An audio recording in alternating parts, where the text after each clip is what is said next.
Hello guys, may inaayos tayo dito ngayon na isang inverter na leaf na Econo ano ba dito? Brand na to. Tingnan natin.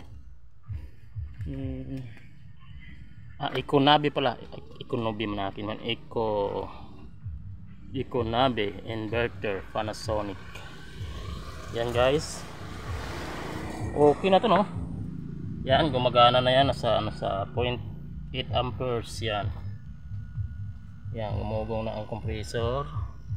Yan, bagong bago pang board dahil isang taon pa lang nga to, sabi na may-ari. Hindi natin kailangan magpalit agad ng board kung halimbawa walang power. Kung ginamitan nyo ng yan, clamp tester, pag saksak nyo ng unit o walang power talaga, wala talagang indicator doon sa clamp tester nya. Simple lang yan guys, ang problema nyan.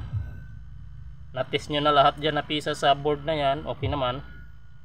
Pero bakit hindi siya maka-start? Yan lang guys, konting share ko lang. Kontakin nyo lang ako kung gusto nyo malaman. Hard start lang yan para gumana uli ang compressor. Hard start lang ang kailangan.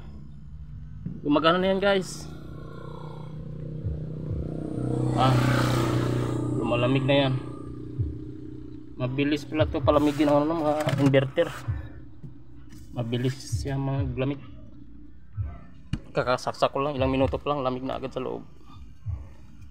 Yan guys, observe ko muna yan ng mga ilang araw kung mag-okay deliver ko na sa may-ari. Salamat. Kontakin nyo ako kung gusto nyo malaman kung may problema kayo ng ganitong unit. Walang power, walang reading ang kanyang lagyan ng clamp tester, walang reading, kontakin nyo lang ako. Aling mag-usap tayo. Salamat.